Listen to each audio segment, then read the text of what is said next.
प्यारे परीक्षार्थियों, आप सभी का फिर से एक बार मैं स्वागत करता हूं हमारी जबरदस्त साइंस की विज्ञान की क्लास में, जहां पर हम फिर से एक बार बीपीएससी में पूछे गए वेरियस क्वेश्चन और उसी तरह से एनसीईआरटी एग्जाम्पलर में पूछे जाने वाले जितने भी क्वेश्चन है, जितने भी क्वेश्चन दिए उन सभी की आज जबरदस्त धुलाई करने वाली, उसका धुआं उड़ाने वाले। तो जो धुआं उड़ाने आया है, एक बार सेशन को लाइक कर देगा, इसे शेयर कर देगा और ज्वाइन करेगा आज की इस क्लास को। तो चलो शुरुआत करते हैं जबरदस्त मोटिवेशन के साथ। यूं ही नहीं मिलती मंजिलें, यूं ही यूं ही नहीं मिलती मंजिलें, एक जुनून सा दिल में जगाना होता है। पूछो उस चिड़िया से कैसे बनाया आशियाना, वो बोलेगी कि उसके लिए उड़ान भरनी पड़ती है। तो जो उड़ान भरने के लिए तैयार है, जो अपनी आशाओं का, अपने मेहनतों के पंख से सबसे ऊंचे शिखर पर पहुंचना चाहता है, उन सभी अभ्यर्थियों का स्वागत करता हूं। सभी को वेरी वेरी गुड आफ्टरनून। और सभी लोग सबसे पहले क्वेश्चन का धुआं उड़ा दो। पर उसके पहले मैं आप सभी को फिर से बता दूं कि रैपिड रिवीजन आज से 2 बार होने वाली है, क्योंकि जल्दी ही आपके आने वाले संडे को दिन एक मैराथन होगी, जहां पर रैपिड रिवीजन से जितने भी क्वेश्चंस हम पढ़ेंगे सबका फिर से एक बार रिवीजन, और उसमें आपको मॉक टेस्ट मिलने वाली है। तो सभी लोग ज्वाइन करेंगे हमारा जो टेलीग्राम चैनल, इसका नाम है science by TP. Science by TP, इस टेलीग्राम चैनल को सभी लोग ज्वाइन कर रख देंगे, क्योंकि आने वाले दिन में जो आपका मॉक टेस्ट मिलने वाला है लगभग 50 मार्क्स का, वो उसको वहीं पे आपको मिलने वाली है। शुरुआत करते हैं रैपिड रिवीजन को। तैयार हो? चलो सबसे पहले क्वेश्चन का आंसर करेंगे सभी लोग, जो मैंने आप सभी को कल होमवर्क दिया था। फास्ट, सभी लोग थोड़ा सा फास्ट आंसर करेंगे, बताइए जी। सभी लोग थोड़ा फास्ट आंसर करेंगे, रैपिड रिवीजन शुरू है। फास्ट, पहले 10 क्वेश्चन लूंगा और आखिरी में 10 क्वेश्चन लूंगा, ताकि मैक्सिमम क्वेश्चन की हम रिवीजन कर पाए। तो बहुत बढ़िया, इसका आंसर रहेगा आपका कैप्सिसिन जो होता है भाई साहब, उसके वजह से ही हमें क्या लगता है, तीखा महसूस होता है। सेकंड क्वेश्चन की तरफ बढ़ते हैं। सेकंड क्वेश्चन आप सभी के लिए बताइए, इसका आंसर क्या रहेगा। क्लोरोफ्लोरोकार्बन के वायुमंडल में छोड़े जाने पर क्लोरीन रासायनिक प्रतिक्रिया के कारण किसमें से कौन सा नष्ट हो जाता है? इसमें कौन नष्ट हो जाता है? चलो बताओ, CFC के वजह से कौन नष्ट हो जाता है, ऐसे पूछा गया है। तो इसका आंसर रहेगा आपका ओजोन मॉलिक्यूल। क्या रहेगा? Ozone molecule. बहुत बढ़िया, चलिए आगे बढ़ते हैं, थर्ड क्वेश्चन की तरफ बढ़ रहे हैं। अरे आ जाओ भाई साहब, हाँ ये रहा आपका थर्ड क्वेश्चन। चलो बताओ इसका आंसर क्या रहेगा, जल्दी से सभी लोग थोड़ा फास्ट आंसर करेंगे, ताकि और जल्दी से हम नए क्वेश्चन देख पाए। ठीक है, ये आपके हाथ में है कि कितना फास्ट आंसर कर सकते हो। ठीक है, तो चलो बताओ इसका आंसर क्या रहेगा। यहाँ पे बोला गया है कि घर्षण बल से संबंधित ऊर्जा परिवर्तन इनमें से कौन सा है? ठीक है, चलो जी सभी लोग आंसर करेंगे, बहुत बढ़िया। Kinetic energy to heat energy. अपने हाथ घिसो भाई साहब, आपको हीट महसूस होगी, किसकी वजह से? जो हमारी गतिज ऊर्जा है वो परिवर्तित हो रही है हमारी किसमें जी? हीट में। ठीक है, तो ये रहा आपका तीसरा क्वेश्चन। आगे बढ़ते हुए चौथा क्वेश्चन आप सभी के लिए, बताओ इसका आंसर क्या रहेगा। Fast fast, when you stretch a rubber band the energy transferred is stored in the form of. जब कभी भी किसी रबर बैंड को हम खींचते हैं तो उसमें कौन सी ऊर्जा उसमें जमा रहती है या स्टोर होती है? सभी लोग इसका भी आंसर कर देंगे, बहुत बढ़िया। तो कौन सी ऊर्जा रहेगी? वो रहेगी आपकी स्थितिज ऊर्जा, माने कि जिसे बोलेंगे हम पोटेंशियल एनर्जी। क्लियर है? चलो बहुत बढ़िया, आगे बढ़ते हैं। छठवां क्वेश्चन, पांचवा क्वेश्चन आप सभी के लिए। फास्ट, बोला गया है कि 5 कूलम के आवेश को 16 वोल्ट के विभवांतर के बिंदु के बीच में घुमाया जा रहा है, तो उसमें कार्य कितना रहेगा? इस टाइप का क्वेश्चन मैंने कल लिया था, अगर आपको याद आया रहे तो वहां पे फार्मूला हमने पढ़ते हैं। वोल्टेज क्या होता है जी? Work done per unit charge होता है। तो W is equal to V into Q हो जाएगा। V कितना दिया हमें? 16 वोल्ट। चार्ज दिया हमें 5 कूलम, तो कितना आ जाएगा जी? ये 80 जूल आपका आंसर रहेगा। Option number 1 is the correct answer. Clear है? चलो बहुत बढ़िया, आगे बढ़ते हैं। छठवां क्वेश्चन आप सभी के लिए, बताओ इसका आंसर क्या रहेगा। जल्दी जल्दी आंसर करेंगे, जल्दी जल्दी आगे बढ़ेंगे, और भी जबरदस्त क्वेश्चन देखेंगे। और मैं आपको बता दूं, इस साल बीपीएससी टीआरई 4.0 में, बीपीएससी टीआरई 4.0 में पक्का बता रहा हूं, ग्रेविटेशनल ग्रेविटेशन से एक क्वेश्चन जो है फिक्स है, पक्का आने वाला एक क्वेश्चन याद रखिएगा। पूछा गया है कि अगर मैंने दूरी को डबल कर दिया तो ग्रेविटेशनल फोर्स क्या हो जाएगा? बहुत बढ़िया। आई थिंक नहीं, परफेक्ट आंसर चाहिए। F is equal to G m1 m2 divide by R square, ये फार्मूला है। हमने दूरी को अगर 2x कर दिया तो ऑब्वियसली इसका स्क्वायर हो जाएगा, ये हो जाएगा 4, माने कि 1/4 हो जाएगा। क्या हो जाएगा? रिड्यूस टू द क्वार्टर, माने कि ऑप्शन नंबर ए जो है आपका सही रहेगा। क्या रहेगा? ऑप्शन नंबर ए जो है आपका सही रहेगा, माने कि 1/4 हो जाएगा, 1/4 हो जाएगा। क्या हो जाएगा? 1/4 हो जाएगा। छठवां क्वेश्चन यहां पे खत्म होता है। बढ़ते हैं अगले 7वें क्वेश्चन की तरफ। सभी लोग इसका भी आंसर कर देंगे जल्दी से। What is the energy required to move a body from m of mass m from an orbit with 2r to radius 3r? ये क्वेश्चन जो है थोड़ा सा हार्ड है, मुझे पता है, पर यहां पे सिंपल सा है। चलो बताओ इसका आंसर क्या रहेगा जी? सभी लोग इसका आंसर करेंगे। इसका आंसर क्या रहेगा? फास्ट, इसको मैं डिटेल में आपको पढ़ाऊंगा, ठीक है? पर ये अगर हम रैपिड रिवीजन में देख रहे हैं तो इसका सिर्फ मैं अभी आंसर में आपको बताना चाहूंगा। इसका आंसर जो रहेगा वो रहेगा ऑप्शन नंबर सी। क्या रहेगा? ऑप्शन नंबर सी जो है इसका करेक्ट आंसर रहेगा। ये कैसे रहेगा, क्या रहेगा, मैं आगे बताने वाला हूं, ठीक है? चलो 7वां क्वेश्चन यहां पे खत्म होता है। 8वां क्वेश्चन आप सभी के लिए, बताओ इसका आंसर क्या रहेगा? फास्ट।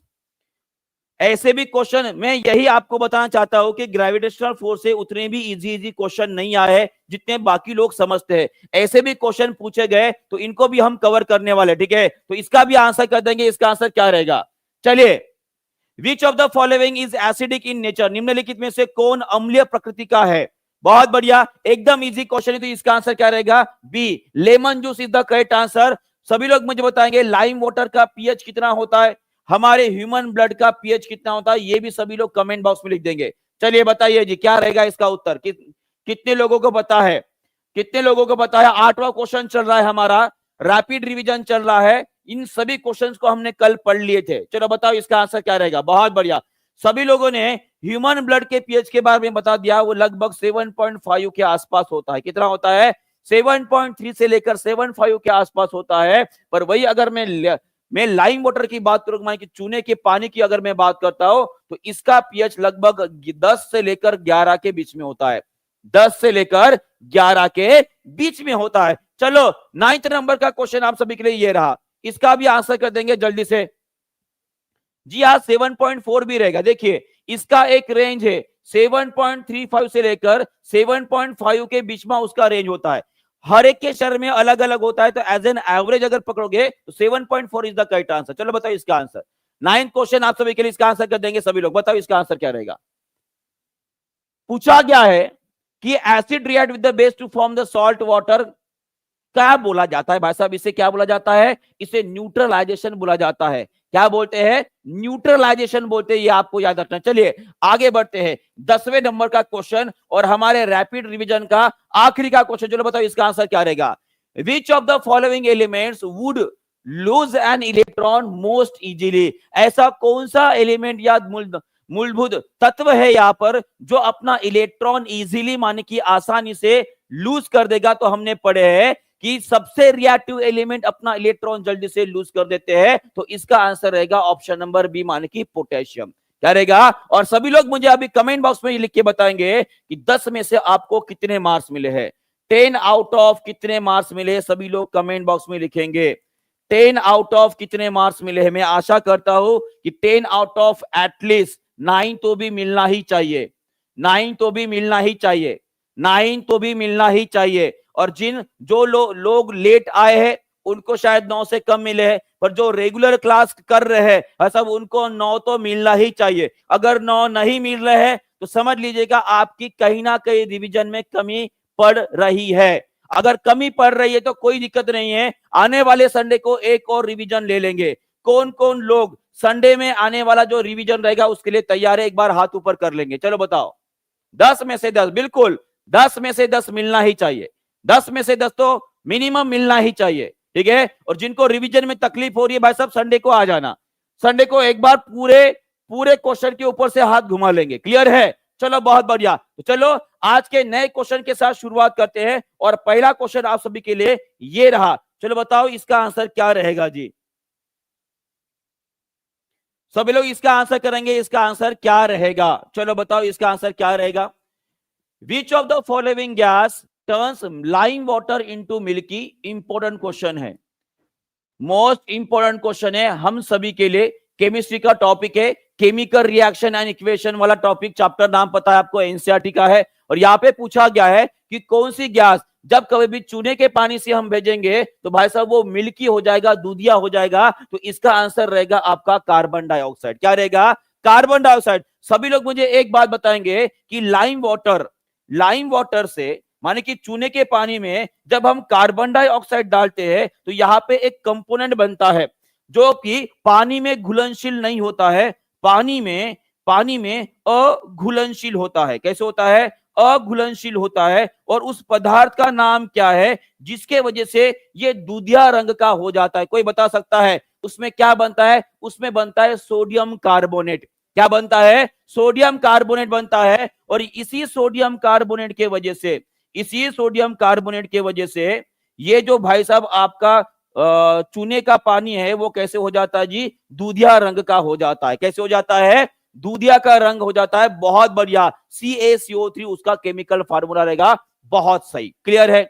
क्लियर है? यहां तक समझ में आ गया? सभी लोग कमेंट बॉक्स में ये भी लिख के बताएंगे कि भाई साहब अगर ये लाइम वाटर की बात कर रहा हूं, ठीक है, तो ऑब्वियसली उसमें हमने कार्बन डाइऑक्साइड डाला।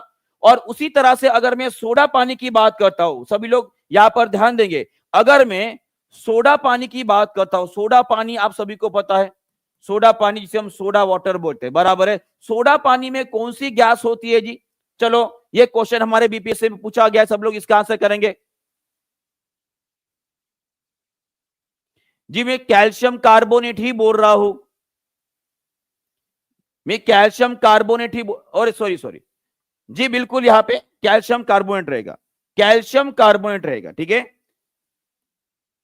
इसमें कहा गया कैल्शियम कार्बोनेट होगा जी, बिल्कुल कैल्शियम कार्बोनेट होगा, ठीक है। चलो कोई नहीं, आगे बढ़ते। मैंने यहां पे आपको पूछा कि अगर मैं सोडा पानी की बात करता तो उसमें कौन सी गैस डाली जाती है जी? बिल्कुल कैल्शियम कार्बोनेट होगा। थोड़ा सा बह गया था मैं, ठीक है। हाँ, सोडा पानी में कौन सी गैस डाली जाती है? वो डाली जाती है आपकी कार्बन डाइऑक्साइड गैस डाली जाती है। कौन सी गैस डाली जाती है? Carbon dioxide. हाँ जी, बिल्कुल बिल्कुल उसी की तरह से मैं एक्सप्लेन भी करने की कोशिश कर रहा हूं। सोडा पानी में कार्बन डाइऑक्साइड की गैस डाली जाती है। और एक बात मुझे बताइए, जब सोडा पानी में आप कार्बन डाइऑक्साइड डाल रहे हो तो सोडा पानी का जो पीएच मान है वो कितना हो जाएगा और इसका गुणधर्म कौन सा रहेगा? ये क्वेश्चन हमें पूछे गए हमारे बीपीएससी में। अगर मैं इसके गुणधर्म की बात करता तो हमने ये पढ़े हैं कि जब कभी भी कोई नॉन मेटल माने कि अधातु को हम पानी के साथ रिएक्ट करते या उसके ऑक्साइड्स बनाते हैं तो ऑक्साइड कैसे होते हैं जी? वो अम्लीय होते हैं। कैसे होते हैं? अम्लीय होते हैं। माने कि एसिडिक होती है। माने कि गुणधर्म कैसे रहेगा? एसिडिक रहेगा। सोडा पानी कैसे रहेगा? एसिडिक रहेगा। और ऑब्वियसली उसका पीएच मान 7 से आपको कम देखने को मिलेगा। क्लियर है? और अगर आपको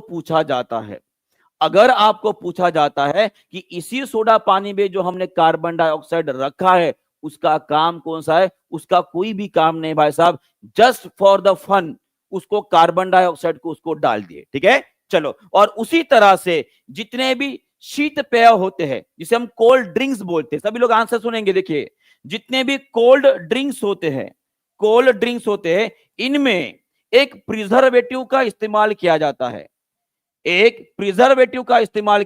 उस प्रिजर्वेटिव का नाम सभी लोग कमेंट बॉक्स में लिखेंगे। चलो बताओ जी। बिल्कुल, क्योंकि उसमें एसिड होता है और एसिड जो होता है हमारे दांत के ऊपर की जो लेयर होती है भाई साहब उसको जो है घिसती है, उसको मेल्ट करती है। इसके वजह से आपके दांत जो है वह थोड़ा सा अलग लगते हैं। सोडियम बेंजोइड, बहुत बढ़िया, सोडियम बेंजोइड होता है, बराबर है। चलो ये पता है आपको। आगे बढ़ते हैं, नेक्स्ट क्वेश्चन यूपी पीसीएस में पूछा गया क्वेश्चन है। देखते हैं कितने लोग इसका आंसर कर पाते हैं।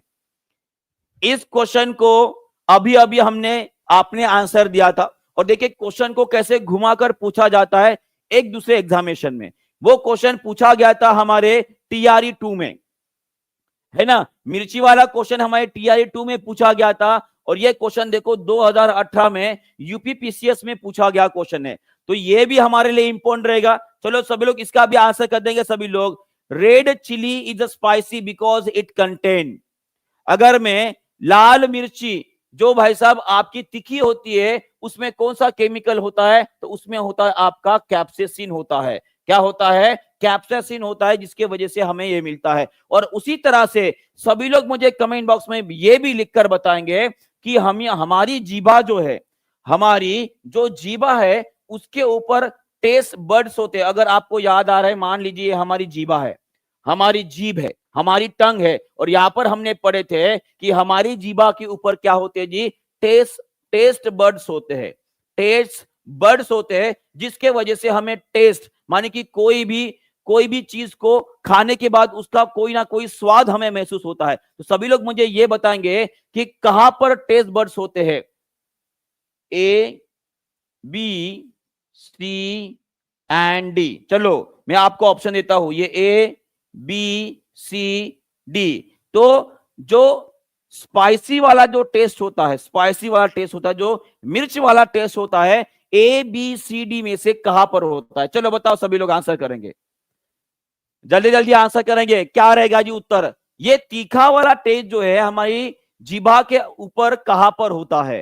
क्या बात है, बहुत बढ़िया, बहुत बढ़िया। कुछ कुछ लोगों ने बस सही उत्तर दिया। तो मैं आपको बताना चाहूंगा, हमारी जीभा के ऊपर स्पाइस के लिए कोई भी टेस्ट बर्ड नहीं होती है, कोई भी टेस्ट बर्ड्स नहीं होती है, आपको ध्यान में रखना है। स्पाइस में जो आपका कैप्सेसिन नाम का केमिकल होता है, उसके वजह से जब ये हमारे मुंह के अंदर जो नर्व सेल्स होते हैं उनको टच करता है, सभी लोग यहां पर सुनेंगे, जब नर्व सेल्स उनको टच करता है तो हमारे ब्रेन को, हमारे दिमाग को ये लगता है कि भाई साहब आग लगी है। क्या लगता है उसे? आग लगी है। और उसी आग लगना मतलब ही उसे हम क्या बोलते हैं? भाई साहब तीखा लग गया। और इसीलिए जब कभी भी तीखा लगता है, सबसे पहले हम क्या करते हैं? सबसे पहले पीते हम पानी। क्या पीते हैं? पानी। क्योंकि हमारे दिमाग को यह पता है कि जब कभी भी आग लगे तो आग को बुझाने के लिए किसका इस्तेमाल किया जाता है? पानी का। और इसलिए हम पानी पीते हैं। पर मैं आपको बता दूं कि जब कभी भी आपको तीखा लगे, बहुत ही ज्यादा मिर्ची लग गई, तो भाई साहब उस टाइम पे आपको क्या खाना चाहिए जी? क्या खाना चाहिए जी? बिल्कुल बर्निंग सेंसेशन होता है। तो उस टाइम पे हमें क्या खाना चाहिए? जो दूध की चीजें होती है उसे खाना चाहिए, जो दूध की चीजें होती है उसे खाना चाहिए। या दूध पी लो भाई साहब, दूध से भाई साहब गुल्ला कर लो, मुंह में चल जाएगा, ठीक है। तो उससे क्या हो जाता है? ये जो आपका कैप्साइसिन है उसका प्रभाव कम हो जाता है, और उसी तरह से हमारा जो सेंसेशन वहां पे डेवलप हुआ था कि आग लगी है, वो सेंसेशन भी कम हो जाएगा। क्लियर है? चलो बहुत बहुत बढ़िया, आगे बढ़ते हैं। ये आपको समझ में आ गया है। चलो एक बात इसे रिवाइज कर लेते, सभी लोग मुझे बताएंगे। अगर मैं जीभा का ये पिछला वाला पोर्शन अगर मैं बात कर रहा हूं, तो यहाँ पे ये जो ए नाम की टेस्ट बर्ड्स है वो कौन सी है?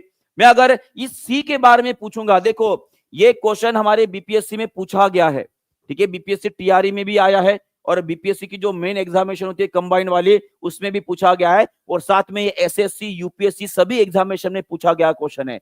सभी लोग इसको आंसर करेंगे कि अगर मैं ए वाले सेंसेशन की बात करता तो ए वाला सेंसेशन कौन सा होता है? बहुत बढ़िया। देखो ये आगे वाला पोर्शन जो है ये आपको मीठी चीजों के बारे में बताता है, मीठा स्वाद देता है। ये पीछे वाला पोर्शन जो है भाई साहब ये आपको कड़वा स्वाद देता है। कैसे देता है? कड़वा स्वाद देता है। और साइड में ये बी और डी आपको नजर जो आ रहा है, इसमें आपको खट्टा स्वाद नजर आएगा। कैसे नजर आएगा? खट्टा स्वाद नजर आएगा। क्लियर है? क्लियर है? चलो आगे बढ़ते हैं, नेक्स्ट क्वेश्चन की तरफ बढ़ते हैं। चलो इसका भी आंसर कर देंगे सब लोग। देखो क्या बोला गया है, फिर से ये यूपीपीसीएस में पूछा गया क्वेश्चन है, इसका भी आंसर कर देंगे। ये भी क्वेश्चन हमारे लिए इंपॉर्टेंट है, जो 2016 में पूछा गया है। क्योंकि बहुत सारे क्वेश्चन मैंने ऐसे निकाले हैं जो सीधे सीधे यूपीपीसीएस और बीपीएससी से हमारे बीपीएससी टीआरई माने कि जो शिक्षक भर्ती होते हैं उसमें एज इट इज पूछे गए हैं। तो इन क्वेश्चन को भी करना हमारे लिए इंपॉर्टेंट रहेगा। चलो बताओ इसका आंसर क्या रहेगा? फास्ट, बहुत बढ़िया। और यहाँ पे सभी लोग आंसर कर रहे हैं कि विटामिन सी कौन सी सब्जी में पाया जाता है? विटामिन सी, जिसे बोलते हैं हम एस्कॉर्बिक एसिड। क्या बोलते हैं जी? एस्कॉर्बिक एसिड बोलते हैं। और ये एक प्रकार का एसिड होने के बाद भी आपका विटामिन है। अगर मटर के दाने में नहीं होता है, रेडिश में तो होती नहीं, पंपकिन भी होता नहीं, तो आपका आंसर रहेगा ऑप्शन नंबर ए। भाई साहब ये कैसे हो गया? मिर्ची तो तीखी नहीं होती है, मिर्ची सॉरी, मिर्ची तो तीखी होती है, वो खट्टी थोड़ी ना होती है। पर अगर आप मिर्ची का पूरा पूरा गुणधर्म देखोगे भाई साहब, तो मिर्ची में विटामिन सी भी पाया जाता है। क्या पाया जाता है? विटामिन सी भी पाया जाता है, आपको याद रखना है। क्लियर है? और पंपकिन और रेडिश, पंपकिन जो है ये भी आपके विटामिन ए का अच्छा स्रोत है, इसमें आपके बी कॉम्प्लेक्स भी आपको मिल जाएंगे। और उसी तरह से रेडिश की बात करूंगा, यानी कि मूली की अगर बात करता हूं, तो सभी लोग मुझे बताएंगे रेडिश किसका अच्छा स्रोत होता है? ये जनरली आपके आयरन का अच्छा स्रोत होता है, रेडिश माने की मूली। क्लियर है जी? बिल्कुल बिल्कुल बिल्कुल ठीक है, क्लियर है। तो जितने ऑप्शन हमें दिए हैं, उन ऑप्शंस में से chilli is the correct answer. Okay, चलो आगे बढ़ते हैं। नेक्स्ट क्वेश्चन के पहले आप सभी को बता दूं कि 60% का ऑफर शुरू है। आप टीचिंग परीक्षा के साथ अगर जुड़ना चाहते हो, इस ऑफर का लाभ दीजिए। अगर आप बीपीएससी टीआरई 4.0 की तैयारी है, अगर आप केवीएस की तैयारी करना चाहते हो, DSSB, सीटेट और बी स्टेट फेज 2 की अगर आप तैयारी करने चाहते हो, या जेटेट रहे, यूपी टेट या यूपी सुपर टेट, इन सभी कोर्सेज के ऊपर आपको स्पेशल ऑफर दिया जा रहा है 60% का, जहां पर आप टीपी फ्लैश 60 ये कूपन कोड इस्तेमाल कर अपनी तैयारी शुरू कर सकते हैं। ठीक है, चलो बहुत बढ़िया। उसी तरह से एक नेक्स्ट क्वेश्चन आप सभी के लिए एनसीईआरटी के एग्जाम्पलर से क्वेश्चन आप सभी के लिए। चलो बताओ इसका आंसर। एनसीईआरटी के एग्जाम्पलर से लिया गया क्वेश्चन है, सब लोग इसका भी आंसर कर देंगे। चलो बताओ इसका answer. A bar magnet is immersed in a heap of iron filling and pulled out the amount of iron fillings clinging to the। यहां पे पूछा गया है कि एक बड़ा सा आपका जो है आयरन का बुरादा है, ठीक है, वहां पे मैंने क्या कर दिया, मैग्नेट को ऐसे धागे से बांधकर उसके अंदर छोड़ दिया। तो छोड़ने के बाद जब मैं उसे बाहर निकाल रहा हूं, तो पूछा जा रहा है जब बाहर निकालोगे तो वहां पे जो जो अपने लोहे के बुरादे है, वह किस जगह पर सर्वाधिक चिपके हुए आपको नजर आएंगे। बहुत बढ़िया जी, बहुत बढ़िया। जितने लोगों भी ने आंसर दिया है, तो इसका जो 4 ऑप्शन हमें दिए हैं, उसका आंसर रहेगा आपका ऑप्शन नंबर ए। क्या रहेगा? ऑप्शन नंबर ए। हमने ये पढ़े हैं कि अगर मैं मैग्नेट की बात करता हूं, तो मैग्नेट पे सर्वाधिक मैग्नेटिक फील्ड कहां पर होती है? वो होती है आपकी पोल पे।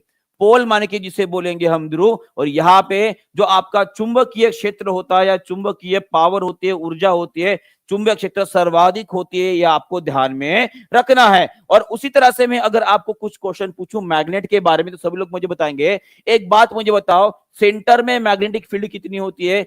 0 टेस्ला होती है। कितनी होती है?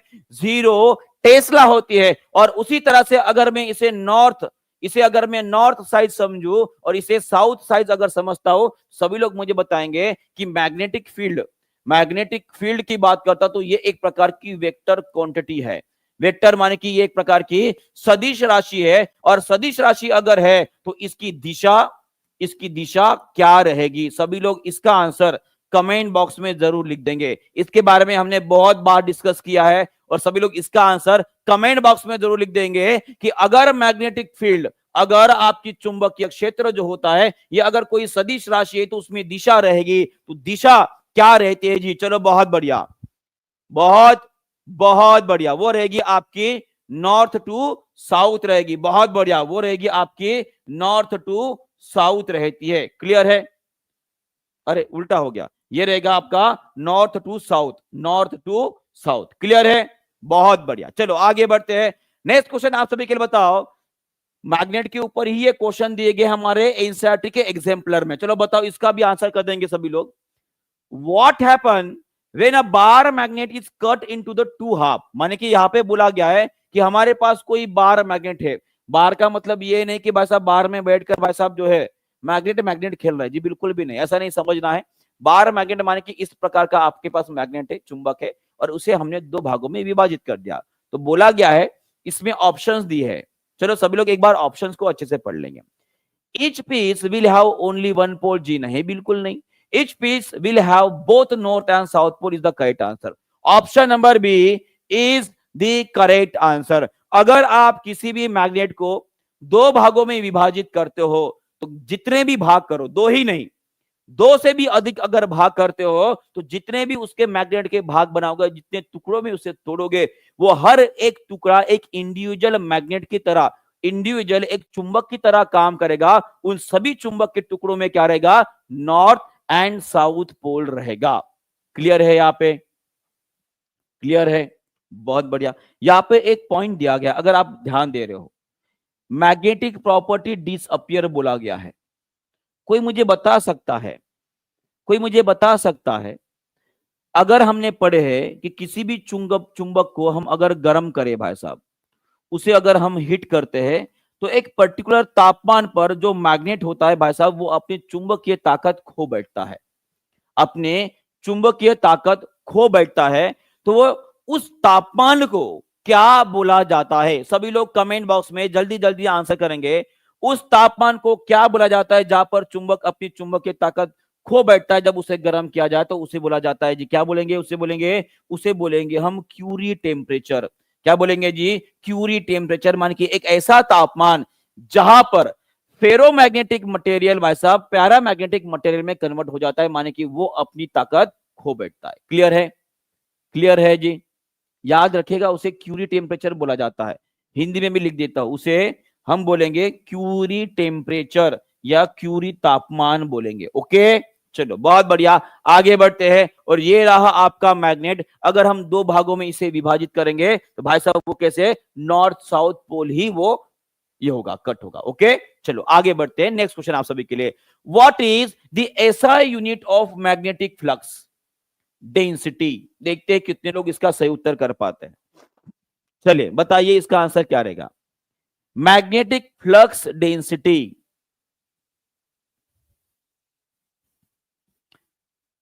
SI unit of magnetic flux density.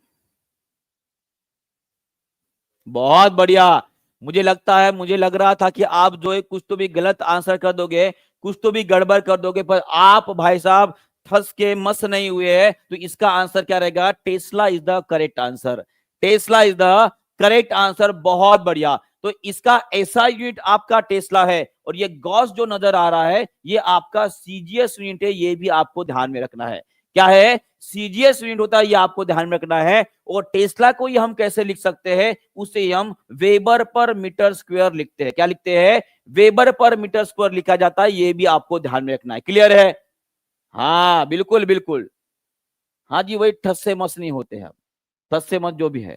ठीक है, चलो नेक्स्ट क्वेश्चन की तरफ बढ़ते हैं। इसका आंसर कर देंगे, a free suspended magnet always align itself in which direction? यहां पे बोला गया है कि किसी भी मैग्नेट को अगर मैंने धागे से बांध दिया और उसे घुमाकर छोड़ दिया तो वो मैग्नेट खुद को कौन सी दिशा में हमेशा हमेशा अपने खुद को रेखांकित करेगा, या उसको खुद को डायरेक्शन में, कौन से डायरेक्शन में अलाइन करता है? एकदम इजी क्वेश्चन है। तो इसका आंसर रहेगा आपका नॉर्थ साउथ। क्या रहेगा? North south is the correct answer. Clear है? बहुत बढ़िया, बहुत बहुत बढ़िया। और सभी लोग जो है मुझे कुछ मैग्नेटिक मटेरियल्स के नाम बताएंगे। जो मैग्नेटिक मटेरियल्स होते हैं उनके कोई भी मुझे तीन नाम बताइए, तीन नाम बताइए जो चुंबक के द्वारा आकर्षित किए जाते हैं। चलो बताओ, सभी लोग आंसर करेंगे। सबसे पहला आपको ध्यान में रखना है, कौन सा है जी? वो सभी को बच्चों को बताए, उसका नाम है आयरन। आयरन माने कि क्या होता है? लोहा। मैं दूसरी अगर बात बोलता हूं तो वो होता है आपका कोबाल्ट। क्या होता है? कोबाल्ट। और उसी तरह से मैं तीसरी अगर बात बोलूंगा, जो निकल होता है भाई साहब, जो निकल होता है ये भी एक प्रकार का मैग्नेटिक मटेरियल है, जिसे हम बोलते हैं फेरो मैग्नेटिक मटेरियल। क्या बोलते हैं? फेरो मैग्नेटिक मटेरियल बोलते हैं। इनको क्या बोलेंगे हम? इनको बोलेंगे हम फेरो मैग्नेटिक मटेरियल। और फेरो मैग्नेटिक मटेरियल का नाम मतलब क्या होता है? ऐसे पदार्थ या ऐसे चीजें जो चुंबक की तरह बहुत जोर से आकर्षित होते हैं, मान कि उनके बीच में, चुंबक और इनके बीच में आकर्षण ज्यादा होता है, उनको हम क्या बोलेंगे? फेरोमैग्नेटिक मटेरियल बोलेंगे। ये आपको ध्यान में रखना है। और उसी तरह से जो हम कृत्रिम चुंबक बना सकते हैं, माने कि इन पदार्थों को इस्तेमाल कर कर हम एक आर्टिफिशियल मैग्नेट बना सकते हैं, ये आपको ध्यान में रखना है। फेरोमैग्नेटिक मटेरियल का इस्तेमाल कर कर कैसे बनाएंगे जी? कैसे बनाएंगे, कोई बता सकता है? अगर मान लीजिए देखते हैं कितने लोग मंजी बता सकते हैं। अगर मान लीजिए आपके पास ये आयरन का टुकड़ा है, ये क्या है आपका, लोहे का एक टुकड़ा है जो इस तरह से नजर आ रहा है, इस तरह से नजर आ रहा है। इस लोहे के टुकड़े को आपको मैग्नेट माने कि चुंबक में परिवर्तित करना है, तो आप क्या करोगे? कोई बता सकता है क्या करोगे? क्या करोगे जी? एकदम सिंपल है, क्या करना है हमें? हम क्या करेंगे, हम कॉपर का तार लेंगे या एल्यूमिनियम का तार ले लो और इस मैग्नेट के ऊपर इस तरह से वाउंड कर लो, इस तरह से घुमाकर इसके ऊपर वाउंड कर लो। और हमें क्या करना है, इस दो एंड में से, इसमें से हमको करंट को बहाना है। किसको बहाना है? करंट को बहाना है। तो क्या होगा, अकॉर्डिंग टू ऑर्स्टेड लॉ, कितने लोगों को ऑर्स्टेड लॉ के बारे में बताया है? कितने लोगों को पता है कि जब कभी भी किसी कंडक्टर से हम करंट को बहाते हैं तो उसमें क्या बनता है जी? चुंबकीय क्षेत्र बनता है। क्या बनता है? चुंबकीय क्षेत्र बनता है, जिसे हम मैग्नेटिक फील्ड बोलते हैं। और उसी मैग्नेटिक फील्ड के वजह से ये हमारा लोहा किसमें परिवर्तित हो जाएगा? ये चुंबक की तरह बिहेव करने लगेगा। क्लियर है जी? क्लियर है? और एक तकनीक है जिससे आप लोहे को मैग्नेट बना सकते हो। वो तकनीक ऐसी है, मान लीजिए ये एक लोहा है।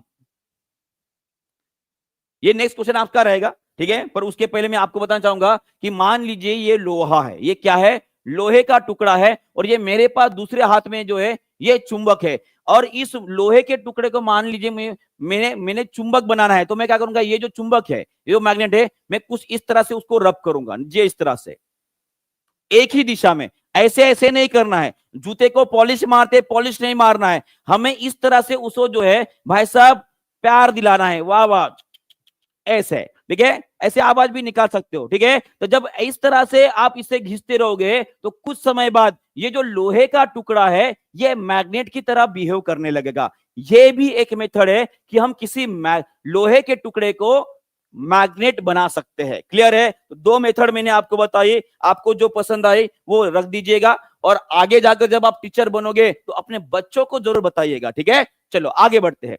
ये आपको समझ में आ गया है जी? चलो नेक्स्ट क्वेश्चन की तरफ बढ़ते हैं, इसका भी आंसर कर देंगे सभी लोग।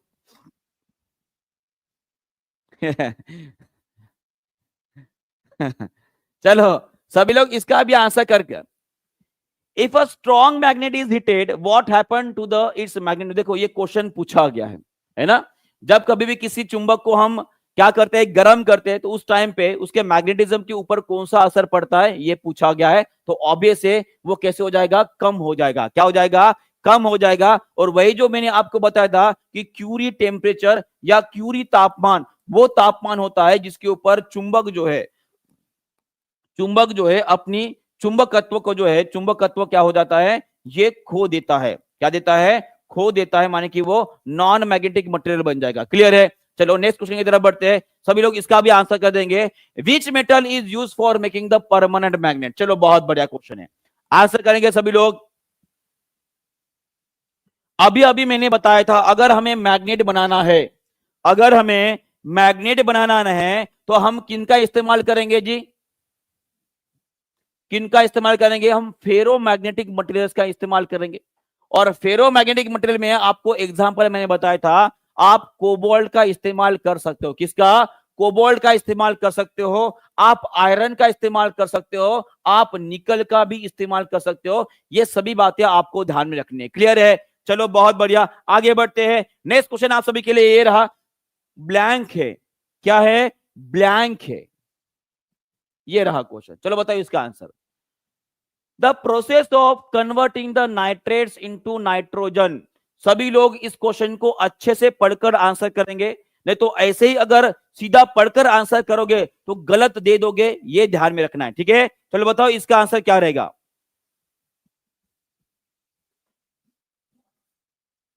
बहुत बढ़िया, सभी लोग सही ढंग से आंसर करेंगे। और मुझे पता था, इसलिए मैंने बोला था कि क्वेश्चन को पहले अच्छे से पढ़ेंगे, उसके बाद जो है आंसर करेंगे। मैंने पहले भी बोला था, अभी भी बोल रहा हूं कि बीपीएससी क्वेश्चन में दम नहीं होता है, आपके उसके ऑप्शन में दम होता है। और पूछने का तरीका क्या है वो पूछा गया है, आपने उल्टा जवाब दे दिया है, आप बोल रहे हो सर नाइट्रोजन फिक्सेशन, इसका मतलब ये होता है कि वातावरण में जो नाइट्रोजन होता है, वातावरण में जो नाइट्रोजन गैस होती है, इस गैस को परिवर्तित कर कर मट्टी में डाला जाता है। कौन से रूप में? वो डाला जाता है आपके नाइट्राइड्स के रूप में या नाइट्रेट्स के रूप में। इस प्रक्रिया को हम बोलते हैं नाइट्रोजन फिक्सेशन। आपको उल्टा पूछा गया है, आपको उल्टा पूछा गया है, आपको पूछा गया है कि मुझे बताइए कि ये नाइट्राइड्स का नाइट्रोजन में परिवर्तित जो किया जाता है उसे क्या बोला जाता है? उसे क्या बोला जाता है? उसे बोला जाता है आपका डीनाइट्रिफिकेशन बोला जाता है। तो आपका करेक्ट आंसर क्या रहेगा? Option number C is the correct answer. आता सब कुछ है फिर भी गलत कर देते हो भाई, आता सब कुछ है फिर भी गलत कर देते हो, और यहीं पे हमारा रिजल्ट नहीं आता। एक बात देखो, ईमानदारी से आप सभी को बताता हूं, अगर सच में आप बीपीएससी टीआरई 4.0 में टीचर बनना चाहते हो तो एक बात हमेशा ध्यान में रखिएगा कि जो क्वेश्चन आपको आ रहा है ना, ये पूरी दुनिया को आ रहा है। अगर वो क्वेश्चन आपने रॉन्ग कर लिया तो समझ लीजिएगा आप पूरी दुनिया के पीछे पड़ गए हो, और वो एक क्वेश्चन जो है आपको कम से कम 10,000 रैंक पीछे ले गया, लिखे गया जाएगा। और ये गलती अगर आप कर रहे हो मतलब अभी भी आपको प्रैक्टिस की, अभी भी आपको रिवीजन की, अभी भी आपको टेस्ट सॉल्व करने की बहुत ज्यादा जरूरत है। और ये सभी के सभी टेस्ट, हर चैप्टर पे टेस्ट, हर टॉपिक पे टेस्ट मिल रहा है आपको टीचिंग परीक्षा में, और 10,000 प्लस का पीवाईक्यू का जो सेट आपको प्रोवाइड कर दिया है वो उस हर चैप्टर के ऊपर आपको टेस्ट मिल रहा है। तो इसलिए बोल रहा हूं, अभी तक आपने अगर परचेस नहीं किया है तो परचेस कर कर डेली टेस्ट देना, उस पे मॉक टेस्ट सॉल्व करना और पूरा का पूरा उसका सॉल्यूशन पढ़ना, इतना भी आपने कर लिया तो आपकी ये गलती आप कम कर सकते हो। और वो 10,000 रैंक जो आप पीछे जा रहे हो, कम से कम वो 1,00,000 रैंक आप आगे आ सकते हो अगर इस एक मिस्टेक को आपने जो है कम कर दिया तो। ठीक है, तो ये बात हमेशा ध्यान में रखिएगा कि इस बार अगर आपको सच में बीपीएससी टीआरई 4 को क्रैक कर कर शिक्षक बनना है तो ऐसे इजी क्वेश्चन जो आते हुए आप गलत कर रहे हो, इसको गलत नहीं होने देना है। कितने लोग मेरी इस बात से सच में बताना, सभी लोग दिल पे हाथ रखकर बताना, कितने लोग मेरे बात से मानते हैं कि सर मैंने जो बताया है वो सही है? क्योंकि आता हुआ क्वेश्चन हर कोई सही कर देगा, मैक्सिमम 99% लोग जो है वो सही कर देते हैं, और वहां पे अगर हमने गलत कर लिया तो वो 99% जो लोग है भाई साहब, जो एक एक मार्क से पीछे रह जाते हैं, उनका जॉब नहीं लगता है, वो वही एक कारण है, वही एक कारण है। ठीक है, सभी लोग तो क्वेश्चन को अच्छे से पढ़ेंगे और आंसर करेंगे। ठीक है, चलो आगे बढ़ेंगे। उसके बाद आपको बताना चाहूंगा, हम सभी को पता है कि जब कभी भी बिजली चमकती है ना, बिजली बरसात पानी वाला गाना सबको पता है, बराबर है। जब कभी भी बिजली चमकेगी तो एक नेचुरल प्रोसेस होती है जिसकी वजह से जो जो नाइट्रोजन होता है हमारे हवा का, वो आपके जमीन में मिल जाएगा। उसी तरह से कुछ नाइट्रोजन फिक्सिंग बैक्टीरिया होता है जिनके नाम आप कमेंट बॉक्स में लिख सकते हो। नाइट्रोजन फिक्सिंग बैक्टीरिया जो इंडिविजुअल स्वतंत्र होते हैं, जैसे कि मान करता हूं आपका ब्लू ग्रीन अर्गी हो गया, ब्लू ग्रीन अलगी, जिसे हम क्या बोलेंगे जी, उसे हम क्या बोलेंगे, उसे बोलते हैं हम नीले हरे शैवाल, नीले हरे शैवाल होते हैं। और उसी तरह से कौन होता है, अजीटोबैक्टर होता है। कौन होता है, अजीटोबैक्टर होता है। और राइजोबियम होता है। कौन होता है, राइजोबियम होता है, RHY। ठीक है, राइजोबियम होता है। ये सभी के सभी बैक्टीरिया जो होते हैं वो हवा में मौजूद जो नाइट्रोजन होता है उसे जमीन के अंदर डालने का काम करता है, तो उसे बोला जाता है नाइट्रोजन फिक्सेशन। और वही होता है कि जब कभी भी ये नाइट्रोजन फिक्सेशन, माने कि जो नाइट्राइड्स होते हैं, यहाँ पे कुछ डीनाइट्रीफाइंग बैक्टीरिया भी होती है जो इस नाइट्राइड्स को फिर से नाइट्रोजन बनाकर हवा में उड़ा देंगे। ठीक है, उसको बोलते हैं हम डीनाइट्रिफिकेशन। क्या बोलेंगे, डीनाइट्रिफिकेशन। क्लियर है, क्लियर है, क्लियर है। चलो बहुत बहुत बढ़िया। एक बात मुझे बताएंगे कि ये ब्लू ग्रीन अलगी जो आपको यहाँ पे मैंने नाम लिखा दिया है, ये कौन से किंगडम से बिलोंग करती है? कौन सा किंगडम या इसका हम कौन सा ग्रुप है जिससे ये बिलोंग करती है? कोई बता सकता है? मैंने कल ही जो है इस चैप्टर को शुरुआत की है जहां पर हम पढ़ रहे बायोलॉजिकल क्लासिफिकेशन, और कल मैंने आपको डिटेल में RH विटाकर साहब जी ने जो 5 किंगडम क्लासिफिकेशन बताया था उसके बारे में मैंने कल डिस्कस किया है। सभी को याद है? जो पेड़ वाला बच्चा है सभी को याद है? हमने कल पढ़े थे, वहां पर मैंने आपको बताया था। बहुत बढ़िया जी। वो किंगडम कौन सा है जी? वो है आपका मोनेरा ग्रुप है। कौन सा है? मोनेरा। और ये कौन से ग्रुप से बिलोंग करती है? ये आते हैं आपके प्रो कैरियोटिक्स में आएंगे। किस में आएंगे? प्रो। तो एक बात मुझे बताइए, क्या ब्लू ग्रीन अर्गी में न्यूक्लियस होता है जी? क्या इसके अंदर न्यूक्लियस होता है? यस और नो? सभी लोग एक बार कमेंट बॉक्स में आंसर लिख देंगे। अगर मैं ब्लू ग्रीन अलगी, जिसे हम नीले हरे शैवाल बोलते हैं, क्या इनके अंदर न्यूक्लियस रहेगा? अगर वो प्रो कैरियोटिक्स में आते हैं जी, नहीं रहेगा।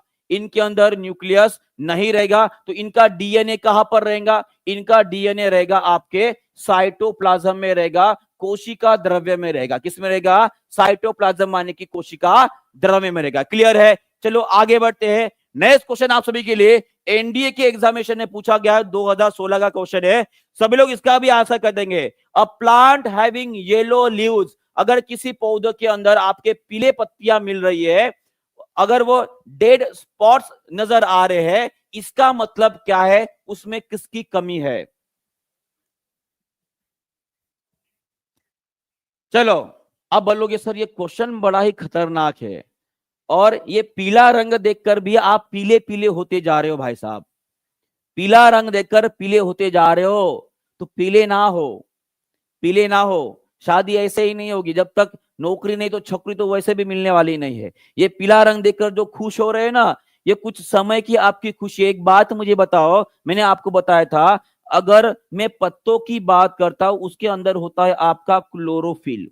क्या होता है? क्लोरोफिल पिगमेंट होता है। और इस क्लोरोफिल पिगमेंट में इसका जो हरा रंग होता है, ठीक है, हमने पढ़े हैं। तो क्लोरोफिल पिगमेंट में ऐसा कौन सा मिनरल होता है जी?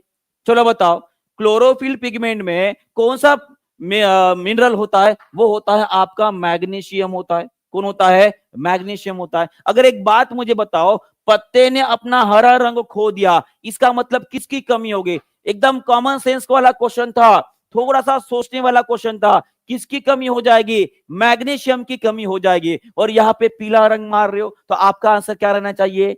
मैग्नीशियम रहना चाहिए। क्या रहना चाहिए? मैग्नीशियम रहना चाहिए। सबको क्लियर हो गया है जी? क्लियर हो गया है?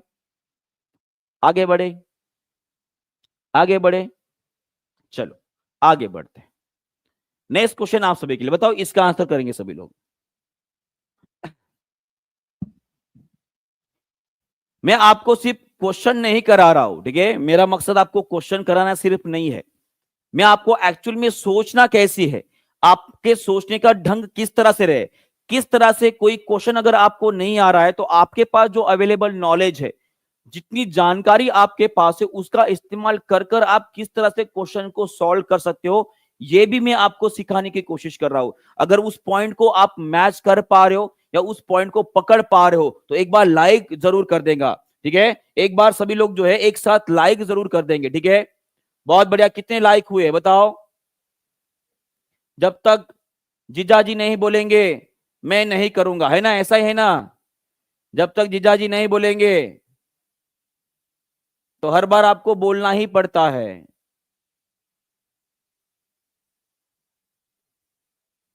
देखो कितने कितने हुए हैं, लगभग यहाँ पे 1200 के आसपास बच्चे हैं, और यहाँ पे सिर्फ 700 लाइक करके रखे हो आपने, ठीक है? तो सभी लोग एक बार लाइक कर देंगे, सभी लोग एक बार लाइक कर देंगे। इसका आंसर क्या रहेगा? डीएनए का कौन सा भाग प्रोटीन के लिए जानकारी प्रदान करता है? कौन सा रहेगा जी? एकदम इजी क्वेश्चन है। प्रोटीन की जानकारी कौन देता है? हमारे शरीर के अंदर जितने भी महत्वपूर्ण चीजें होती है, वो सभी के सभी उनको कंट्रोल करना, हर चीज की इंफॉर्मेशन किसके पास होती है? तो वो होती है आपकी जीन के पास होती है। किसके पास होती है? जीन जो होते हैं उनके पास होती है। और आपका नाक कैसे रहेगा, आपकी आंख, आपका कलर, आपके बाल, और हर शरीर का हर एक अंग कैसे रहेगा, उसकी सभी के सभी जानकारी किसके पास होती है? वो होती है आपके जीन के पास होती है। किसके पास होती है? जीन के पास होती है। आपको ध्यान में रखना है। और उसी तरह से प्रोटीन सिंथेसिस में मदद करने वाला और कौन है? वो आपका आरएनए भी मदद करता है, ये आपको ध्यान में रखना है। कौन करेगा? आरएनए करेगा। तो एक बात आपको मैं बताना चाहूंगा, तो कुछ डीएनए के ऊपर मैंने क्वेश्चन ली है, देखते हैं कितने लोगों को याद आता है। थोड़ा सा डीएनए को जो है रिवाज कर लेते। चलो बताओ, डीएनए का पूरा नाम क्या है जी? लाइक कर देंगे सभी लोग, 850 लाइक हुए, कम से कम 1000 लाइक तो भी बनते हैं कि नहीं बनते हैं? 1200 के ऊपर बच्चे लाइव दिख रहे हैं यहाँ पे। चलो लाइक कर देंगे सभी लोग एक साथ। डीएनए का पूरा नाम क्या है? ये क्वेश्चन जो रॉन्ग करेगा भाई साहब वो गधा, पक्का बता रहा हूं, ठीक है?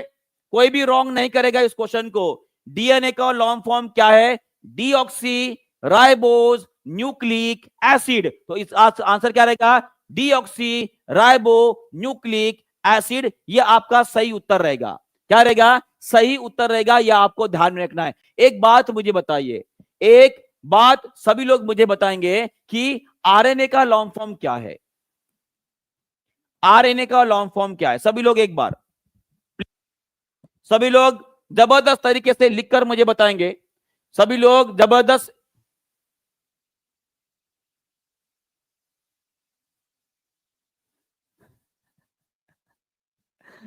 अरे एक बात मुझे बताओ, अभी अभी बताया मैंने डीएनए का लॉन्ग फॉर्म क्या है, ठीक है?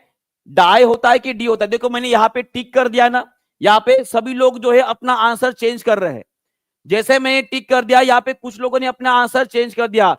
ऐसा कॉन्फिडेंस नहीं रखना है आपने भाई साहब। ये बीपीएससी का आंसर है जिसको आपको चैलेंज करना है, जिसे आपको चैलेंज करना था। और यहां पे सच में कुछ लोगों ने अपना आंसर अभी भी चेंज नहीं किया है। I am very very proud of you बेटा।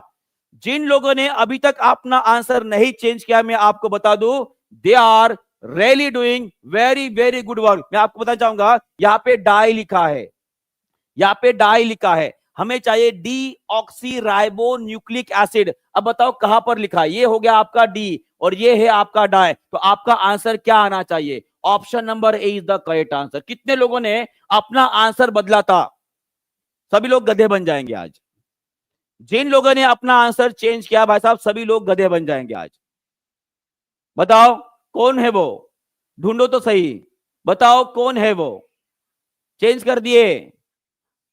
इसलिए बोल रहा हूं, इस क्वेश्चन का आंसर इतना 100% अश्योर्ड होना था कि भाई साहब अगर किसी दिन मर भी गए गलती से और चिमटी मारकर किसी ने उठा दिया और पूछ लिया कि बता डीएनए का लॉन्ग फॉर्म क्या है, तो उस टाइम पे मुंह से बोलना चाहिए था डीऑक्सी राइबोज न्यूक्लिक एसिड होता है।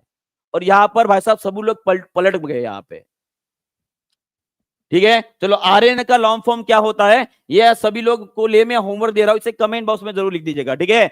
चलो कोई नहीं, होता है। पर एक बात हमेशा ध्यान में रखिएगा, एक बात हमेशा ध्यान में रखिएगा कि अक्सर ये छोटी मोटी गलतियां हम कर लेते हैं। यहाँ पे डीई और डी आई में आप कंफ्यूज हो गए। क्लियर है? चलो, और सभी को, आप सभी को बताया कि बिहार में अभी बहुत सारी एग्जामिनेशन होने वाली है, कांस्टेबल हो गई और बाकी के एग्जामिनेशन होने हैं। तो उन सभी के लिए अभी हमने एक नया चैनल की शुरुआत की जिसका नाम है भाई साहब बिहार परीक्षा। उसका नाम क्या है? बिहार परीक्षा। और उस बिहार परीक्षा के ऊपर दानिश सर का एक स्पेशल क्लास होने वाला है जिसका नाम है भाई साहब बिहार स्पेशल, जहां पे बिहार की जितने भी जीके जीएस के जितने भी स्टैटिक इंफॉर्मेशन है, जो बेस्ट 100 क्वेश्चन है, वो वहां पर कवर करने वाले हैं। तो सभी लोग अभी के अभी ज्वाइन कर लेंगे बिहार परीक्षा को। किन किन लोगों ने ज्वाइन किया है और जिन लोगों ने ज्वाइन नहीं किया है वैसा वो अभी के अभी ज्वाइन कर लेंगे। मैं टेक्निकल टीम से गुजारिश करता हूं कि जो हमारे बिहार परीक्षा का जो ऑफिशियल जो वाईटी एड्रेस है भाई साहब वो डाल दीजिए, ताकि बच्चों को आसानी हो जाए कि वो उसे जो है सर्च कर भी उसे ज्वाइन कर सकते हो, ठीक है? ज्वाइन कर लेना है आज के आज, क्योंकि ये 15 तारीख को आपका सेशन होने वाला है, माने कि परसों। याद रहेगा, सभी लोग बेल आइकन भी दबा कर रख देंगे, माने कि जैसे ही क्लास शुरू हो जाता है आपको उसकी इंफॉर्मेशन मिल जाएगी, ठीक है? चलो नेक्स्ट क्वेश्चन, डीएनए के बारे में नेक्स्ट क्वेश्चन, इसका भी आंसर कर देंगे सभी लोग। Who discovered the structure of DNA? देखो यहां पे एक और बात मैं आपको बताना चाहूंगा, ये डीएनए वाला क्वेश्चन आपको फंसाने वाला है। कैसे? यहां पे स्ट्रक्चर बोला गया है, यहां पे स्ट्रक्चर बोला गया है। हु डिस्कवर्ड द डीएनए अगर ऐसे होता तो उसका आंसर अलग होता। यहां पे पूछा गया who discovered the structure of DNA, इसका आंसर सभी लोग करेक्ट करेंगे। बहुत बढ़िया, बहुत बढ़िया, सभी लोग इसका आंसर कर देंगे। इसका आंसर क्या रहेगा? बहुत बढ़िया, सभी लोग सही ढंग से आंसर कर रहे हैं। अगर स्ट्रक्चर ऑफ डीएनए के बारे में पूछी जाती है, संरचना पूछी जाती है, तो उसका आंसर आपका वैटसन एंड क्रिक रहेगा। कौन रहेगा? Watson and Crick is the correct answer. और सभी लोग मुझे बताएंगे कि डीएनए का स्ट्रक्चर, संरचना कैसी होती है, कोई बता सकता है? कैसे होती है जी? वो होती है आपकी हेलिक्स होता है। कैसे होता है? हेलिक्स होता है, मान कि कुछ इस तरह का रहेगा। दो स्ट्रैंड होते हैं और वो दोनों स्ट्रैंड जो है एक दूसरे के अंदर जो इस तरह से घुल मिल कर रहते हैं, ठीक है। इसको बोला जाता है हेलिक्स। क्या बोला जाता है? हेलिक्स स्ट्रैंड होते हैं। और इसके ऊपर जो जीन्स होते हैं, इनके ऊपर जो जीन होते हैं वो कैसे, वो रेखीय रेखीय संरचना होती है उनकी। कैसी होती है? रेखीय संरचना होती है, मान कि लीनियरली अरेंज होते हैं। कैसे अरेंज होते हैं? लीनियरली अरेंज होते हैं। ये भी क्वेश्चन हमारे बीपीएससी में पूछा गया है। क्लियर है? ओके, चलो नेक्स्ट क्वेश्चन की तरफ बढ़ते हैं। इसका आंसर कर देंगे सभी लोग। अब देखो ये क्वेश्चन अलग है, ये क्वेश्चन अलग है। इसमें क्या पूछा गया है? In which cell organelle is DNA found? कौन सी कोशिका के अंग के अंदर जो है डीएनए मिलता है? चलो इसका आंसर कर देंगे सभी लोग जल्दी से। इसका आंसर क्या रहेगा? और मुझे लगता है कि इसका भी आंसर कोई गलत नहीं करेगा।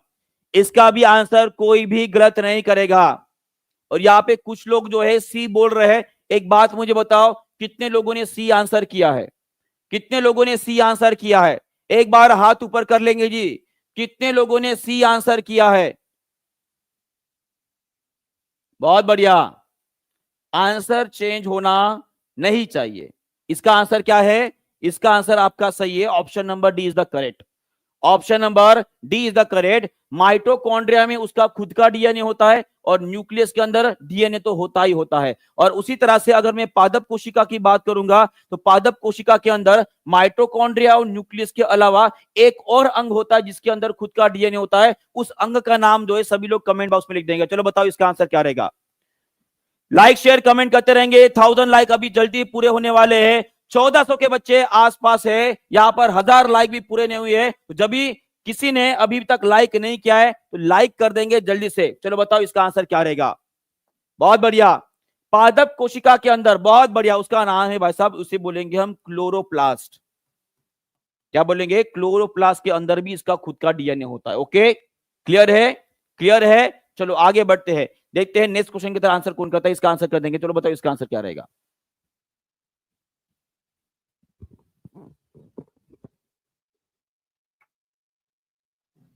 और बहुत बढ़िया, हमारे यहाँ पे 1000 लाइक जो है वो पूरे हो चुके हैं। और उसी तरह से सभी लोग जो है लाइक करते रहेंगे, आगे बढ़ते रहेंगे। अभी तक हमारा सेशन खत्म हुआ नहीं है और हमारा रैपिड फायर सेशन भी होने वाला है, उसके लिए भी सभी लोग तैयार रहेंगे। चलो ठीक है, चलो इसका आंसर करेंगे सभी लोग। The process where the characteristics are transmitted from the parents to the offspring is called as, इसे बोलेंगे हेरेडिटी, माने कि अनुवांशिकता बोलेंगे। क्या बोलेंगे? अनुवांशिकता। और अनुवांशिकता में कुछ डिसीजेस का आपका नाम जो है मुझे बताएंगे। कोई मुझे बता सकता है कि अनुवांशिक रूप से एक जनरेशन से दूसरे जनरेशन की तरफ बढ़ने वाले कुछ रोग, कुछ डिसीज का नाम कोई बता सकता है क्या? सबसे पहला, और कम से कम दो तो भी नाम बता दो, दो नाम बता दो। चलो बताओ।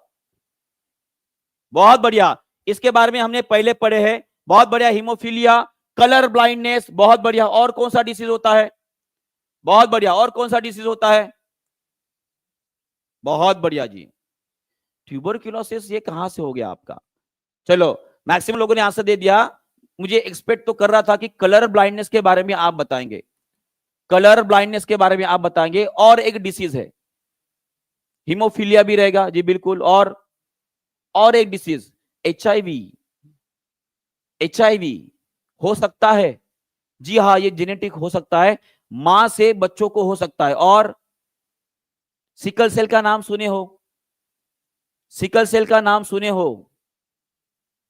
कितने लोगों को पता है सिकल सेल के बारे में? पता है जी, बिल्कुल। गंजापन अरे भाई, गंजापन ये भी, हाँ, ये जेनेटिक हो सकता है, बिल्कुल। एक बात मुझे, हाँ, सिकल सेल सबको पता है। यहाँ पे दो नाम तो हमारे हो गए। एक बात मुझे बताओ, कितने लोग यहाँ पे ऐसे मौजूद है इनको ये डर है कि उनके अंकल का, उनके दादाजी का या उनके पप्पा के बाल जल्दी ही उड़ गए तो उनके भी बाल जल्दी उड़ जाएंगे? ये कितने लोगों को डर है? एक बार हाथ ऊपर कर दो। मुझे, मैं भी हाथ ऊपर कर रहा हूं मैं भी हाथ ऊपर कर रहा हूं क्योंकि मुझे भी ये डर है। क्योंकि अगर मेरे पिताजी के बाल जल्दी, भाई साहब, वो टकले हो गए थे तो ऑब्वियसली मुझे भी ये डर है कि भाई साहब मैं भी जल्दी से गंजा हो जाऊंगा। ठीक है, हाँ, देखो यहाँ पे 90% ज्यादा लोगों को ये डर है कि भाई साहब वो जल्दी गंजे होने वाले हैं। कोई नहीं। अरे अच्छा है ना, सभी के सभी गंजे हो जाएंगे तो टेंशन ही नहीं है। ठीक है, चलो बहुत बढ़िया। चलो आगे बढ़ते हैं। नेक्स्ट क्वेश्चन आप सभी के लिए, चलो इसका आंसर कर देंगे।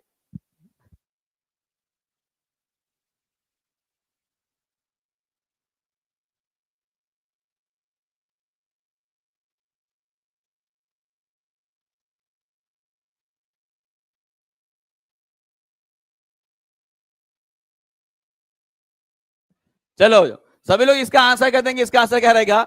Artificial gene was created by, कृत्रिम जीन किनके द्वारा? ये देखिए वो महान वैज्ञानिक है और सच में इसमें प्राउड फील होता है कि ये हमारे भारत के हैं। और इनका नाम क्या था? हरगोविंद खुराना जी। हरगोविंद खुराना जी वो ऐसे वैज्ञानिक थे जिन्होंने लेबोरेटरी में या लाइब्रेरी में सबसे पहले जीन बनाया था। और ये बहुत ही गजब की बात है, सबसे रिस्पॉन्स या क्या बोलेंगे उसको, प्राउड फील करने वाली बात है कि हरगोविंद खुराना जी वो वैज्ञानिक थे जिन्होंने आर्टिफिशियल जीन माने कि जिसे लेबोरेटरी में बनाया गया था, ये उन्होंने बनाया था। ठीक है, चलो आगे बढ़ते हैं नेक्स्ट क्वेश्चन। और इनके बारे में आपको ध्यान में रखना है, ये बड़े ही इंपॉर्टेंट है। इसे नोट करके रख देंगे, सभी लोग नोट करके रख देंगे, स्टार मार्क रख के रख देंगे कि सबसे पहले अगर आपको पूछा जाता है कि डीएनए की खोज किसने की, डीएनए की खोज करने वाले वैज्ञानिक कौन थे, तो ये वो महान वैज्ञानिक थे जिसका नाम है फ्रेडरिक मिशर। इसका नाम क्या है? इनका नाम क्या है? फ्रेडरिक मिशर वो वैज्ञानिक है जिन्होंने डीएनए की खोज की थी। याद रखेगा, डीएनए के संरचना के बारे में बताने वाले वाटसन एंड क्रिक थे, पर डीएनए के बारे में या डीएनए होता है ये बताने वाले सबसे पहले वैज्ञानिक कौन थे? वो थे आपके फ्रेडरिक मिशर, डीएनए के खोजकर्ता। क्लियर है जी? क्लियर है? चलो, और इन्होंने इस डीएनए को क्या बोला था? इनको बोला था भाई साहब न्यूक्लियन बोले थे। इनको हम उन्होंने क्या बोला था? इसे न्यूक्लियन बोले थे, क्योंकि ये जो इन्होंने सबसे पहले डीएनए देखा था वो उनको कहां पर मिला था? ये उनको देखा थे न्यूक्लियस के अंदर, उन्होंने देखा था। किसके अंदर? न्यूक्लियस के अंदर देखा था, इसलिए न्यूक्लियस के इन माने कि न्यूक्लियन। ठीक है, याद रहेगा? चलो बहुत बढ़िया। और ये वाटसन एंड क्रिक, जैसे कि आप सभी को पता है, इन्होंने सबसे पहले डीएनए का स्ट्रक्चर कैसे होता है वो आपको बता दिया। और उसी तरह से अगर आपको पूछा जाता है कि हमारा डीएनए का बेस क्या है, माने कि वो किससे बना है, तो वो होते हैं आपके नाइट्रोजन बेस होते हैं। किससे बने होते हैं? नाइट्रोजन बेस होते हैं, और जिनके अलग अलग नाम होते हैं। ठीक है, एडेनाइन हो गया, ग्वानिन हो गया, इस तरह के जो नाम होते हैं वो उनके नाइट्रोजन बेस के नाम है। क्लियर है? सभी को समझ में आ गया? इसके बारे में और क्वेश्चन लेकर आऊंगा कल, डीएनए के बारे में और थोड़ा सा डिटेल में जानते हैं। क्लियर है? चलो नेक्स्ट क्वेश्चन भी हमें लेने हैं। चलो इसका भी आंसर कर देंगे। देखिए क्वेश्चन क्या पूछा गया है, कोई भी इसका गलत आंसर नहीं करेगा। यहाँ पे पूछा गया है कि फोटोवोल्टाइक प्रभाव की अवधारणा किसने दी थी? कि फोटोवोल्टाइक इफेक्ट होता है, ये बताने वाले वैज्ञानिक कौन थे? चलो बताओ। और इनको इसका प्रूफ देने वाले वैज्ञानिक कौन थे? इनका भी नाम जो है सभी लोग कमेंट बॉक्स में लिख देंगे। चलो बताओ इसका आंसर क्या रहेगा? बहुत बढ़िया। आज भाई साहब घर से आ रहा था और चिड़िया ने जो है शर्ट के ऊपर पोट्टी कर दी थी। चिड़िया ने पोट्टी कर दी थी। सुबह सुबह ही आशीर्वाद मिल गया था चिड़िया रानी का, है ना? चलो इसका आंसर कर देंगे सभी लोग। इसका आंसर क्या रहेगा जी? बहुत बढ़िया, सभी लोगों ने आंसर दे दिया। इसका आंसर रहेगा एडमंड बेक्वेरेल। कौन रहेंगे? Edmond Becquerel is the correct answer. बहुत बढ़िया। ठीक है, सभी लोग मैक्सिमम लोगों ने आंसर कर दिया है। और ये रहे एडमंड बेक्वेरेल। इनको ही फादर ऑफ सोलर पैनल बोला जाता है। इनको ही हम फादर ऑफ सोलर पैनल बोला जाता है, क्योंकि वही पहले वैज्ञानिक थे जिन्होंने सबसे पहले बताया था कि जब कभी भी किसी वस्तु के ऊपर हम प्रकाश डालेंगे तो उससे इलेक्ट्रॉन्स बाहर निकलेंगे, और उनको ही उन्होंने बोला था फोटोवोल्टाइक इफेक्ट बोलते हैं। बराबर है? और उसी तरह से सभी लोग मुझे बताएंगे कि इस फोटोवोल्टाइक सेल, जिसे हम फोटो इलेक्ट्रिक इफेक्ट बोलते हैं, प्रकाश का विद्युत प्रभाव, प्रकाश का विद्युत प्रभाव को एक्सप्लेन करने वाले, उसकी थ्योरी रखने वाले वो वैज्ञानिक कौन थे जिनको नोबेल प्राइज भी मिला था इसके लिए? नोबेल प्राइज जीतने वाले वो वैज्ञानिक कौन थे? वो थे भाई साहब आपके आइंस्टाइन। कौन थे? आइंस्टाइन थे। कौन थे? आइंस्टाइन थे। ये आपको ध्यान में रखना है। क्लियर है? क्लियर है? बहुत बढ़िया, बहुत बढ़िया। ठीक है, बहुत बढ़िया, बहुत बढ़िया। एक क्वेश्चन याद आ रहा है, जैसे कि सवेरे सवेरे जो है चिड़िया ने पोटी कर दी थी, तो एक बात मुझे बताओ, एक बात मुझे सभी लोग कमेंट बॉक्स में बताएंगे, चिड़िया ने जो पोटी कर दी भाई साहब, चिड़िया ने जो पोटी कर दी थी, उस पोटी में भाई साहब क्या होता है, कोई बता सकता है? विज्ञान ऐसे ही पढ़ा जाता है, विज्ञान ऐसे ही पढ़ा जाता है। हर वो चीज का बारीकी से ऑब्जर्वेशन करना। झिंगालाल हो गया है, बहुत बढ़िया जी। कुछ लोगों ने बिल्कुल सही उत्तर किया है। चिड़िया की जो पोटी होती है भाई साहब, उसमें होता है आपका यूरिक एसिड। क्या होता है? यूरिक एसिड होता है। बहुत बढ़िया। क्या होता है? यूरिक एसिड होता है। और उसी तरह से अगर मैं मानव की पोटी की बात करूंगा, अगर मैं मानव के पोटी की बात करूंगा तो मानव के पोटी में क्या होता है, उसी तरह से अगर मैं मछली के पोटी की बात करूंगा, अगर मैं मछली के पोटी की बात करूंगा तो उसमें क्या होता है। अगर मैं किसी पेंगुइन सबको पता है, पेंगुइन के पोटी की बात करूंगा तो उसमें क्या होता है। देखते हैं कितने लोग इसका उत्तर कर पाते हैं। बहुत बढ़िया जी। मानव की पोटी बनी होती है यूरिया से। किससे बनी होती है? यूरिया निकलता है भाई साहब। मछली के पोटी में क्या होता है जी? उसमें होता है आपका अमोनिया। क्या होता है? अमोनिया होता है। और उसी तरह से पेंगुइन के पोटी की बात करता हूं तो उसमें क्या रहेगा? ग्वानिन रहता है। क्या रहता है? ग्वानिन रहता है। याद रखिएगा। क्लियर है? हाँ, बहुत बढ़िया। चलो आगे बढ़ते हैं। नेक्स्ट क्वेश्चन आप सभी के लिए, इसका भी आंसर कर देंगे। Who introduce the metric system? Metric प्रणाली। अब बताओ कि सर ये मैट्रिक क्या है? मैट्रिक मतलब 10वीं नहीं होती है। कितने लोगों ने ये सोच लिया कि सर मैट्रिक सिस्टम का मतलब क्या होता है? मैट्रिक सिस्टम मतलब 10वीं कक्षा नहीं होते हैं जी। जिसे बोलते थे पहले के जमाने में, कितने पढ़े हो? मैट्रिकुलेटेड हो। मैट्रिकुलेटेड हो माने कि 10वीं पास हो। नहीं जी, यहाँ पे मैट्रिक सिस्टम का मतलब 10वीं पास नहीं है। कुछ लोगों ने साहब समझ भी लिया होगा। कितने लोगों ने ये समझा था? सच में बताना। और लग भी रहा है कि ये कोई इतिहास का क्वेश्चन है, ये हिस्ट्री का क्वेश्चन है, ऐसे लग रहा है ना। कितने लोगों ने ये समझा था कि मैट्रिक का मतलब 10वीं होती है? समझे थे कुछ लोगों ने? समझे थे ना? समझे थे, मुझे पता है। ठीक है, तो याद रखूंगा या याद रखिए आप, ये मैट्रिक प्रणाली का मतलब होता है कि एक प्रकार की ये गणना करने वाली प्रणाली है। गणना मतलब जिसे बोलेंगे हम मेजरमेंट। मेजरमेंट, ठीक है। मेजरमेंट माने कि किसी भी चीज की लंबाई गिनना है, उसका मापन करना है। मापन करने की एक इकाई है, उसे बोलते हैं हम मैट्रिक सिस्टम। जिस तरह से इंटरनेशनल सिस्टम होती है, एसआई सिस्टम होती है, उसी तरह से एक मैट्रिक सिस्टम होती है। और इसके बारे में या इसको इंट्रोड्यूस करने वाले जो गवर्नमेंट है वो फ्रेंच गवर्नमेंट थी। कौन सी थी? फ्रेंच गवर्नमेंट थी। ये आपको ध्यान में रखना है। और इसके बारे में थोड़ा सा जान लेते। देखिए, जनरली हमारे पास जो है 4 प्रकार की सिस्टम्स अवेलेबल है। एक होती है आपकी एफपीएस सिस्टम, जिसे हम ब्रिटिश सिस्टम भी बोलते हैं। एफपीएस, फीट पाउंड, ठीक है, इस तरह से वो सेकंड होता है। सीजीएस सिस्टम होती है और एक एमकेएस सिस्टम होती है। और एमकेएस को ही हम मैट्रिक सिस्टम भी बोलते हैं। एमकेएस को ही हम मैट्रिक सिस्टम भी बोलते हैं, जो फ्रेंच गवर्नमेंट द्वारा जो है उसको इंट्रोड्यूस किया जाता, फ्रेंच गवर्नमेंट द्वारा। ठीक है, ये आपको ध्यान में रखना है। और उसी तरह से एक और सिस्टम है जो इंटरनेशनली एक्सेप्टेड सिस्टम है, इसे बोला जाता है एसआई सिस्टम। क्या बोलते हैं जी? उसे एसआई सिस्टम बोला जाता है। तो ये 4 प्रकार की प्रणालियां जो है अभी फिलहाल दुनिया में इस्तेमाल किए जा रहे हैं। ठीक है, एमकेएस, सीजीएस, एफपीएस और एसआई। और हमारे भारत में, सभी लोग कमेंट बॉक्स में लिखकर बताएंगे कि हमारे भारत में एसआई सिस्टम के अलावा दूसरी कौन सी सिस्टम इस्तेमाल की जाती है। सभी लोग एक बार जरूर कमेंट बॉक्स में जल्दी से आंसर मुझे लिखकर बताएंगे कि हमारे भारत में एसआई सिस्टम तो पूरी दुनिया में इस्तेमाल की जाती है, ताकि सभी दुनिया में जो है सही तरीके से पढ़ा जाए, उनकी सही एक सिस्टम रहे। तो हमारे भारत में इस्तेमाल की जाती है एमकेएस सिस्टम। कौन सी? MK system. पर इसके अलावा भी अगर प्राचीन भारत में जाओगे तो वहां पे एक अलग सिस्टम थी गिनने की। वो सिस्टम शायद आपने इसको देखा होगा। ठीक है, ये तो हो गए। और उसी तरह से ये आपने कितने लोगों ने जाना है ना? गोटियां खेली हो भाई साहब? गोटियां खेले हो? एक ही दो ही पढ़ते हो ना, हैंड स्पैन जिसे बोलते हैं। ये भी एक मेजरमेंट की सिस्टम है। मेजरमेंट की सिस्टम है, माने कि अंगूठे से लेकर जो आपकी उंगली है, इन दोनों का अंतर। उसी तरह से फीट, क्यूबिट बोला जाता है, माने कि आपके उंगली के नोक से लेकर आपकी जो कोहनी होती है, यहां तक जो अंतर होता है, इसे क्यूबिट बोला जाता है। इसे आर्म स्पैन बोला जाता है ना? बचपन में आप जब कभी रो में लगते थे तो टीचर बोलते भाई साहब अपने हाथ फैलाओ और उतने दूर दूर हो जाओ, इसे आर्म स्पैन बोला जाता है। और उसी तरह से पेस, कितने लोगों ने क्रिकेट खेला है? जी बिल्कुल, एक बिट्टा बोलते हैं उसे।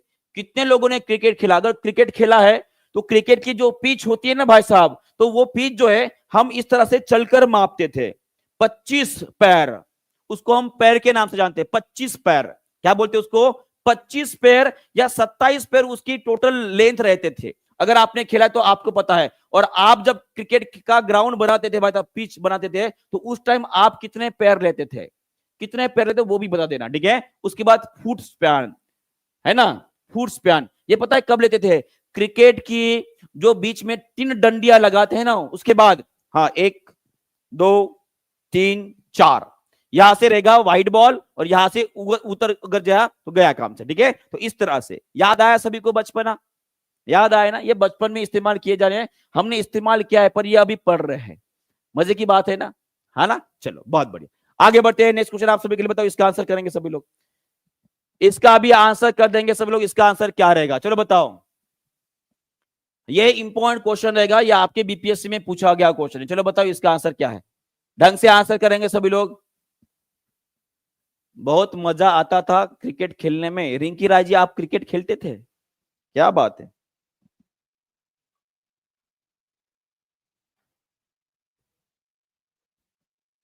एंड विशेषज्ञ निम्नलिखित में से कौन सा दर्पण का उपयोग करते हैं? एंड का मतलब क्या है?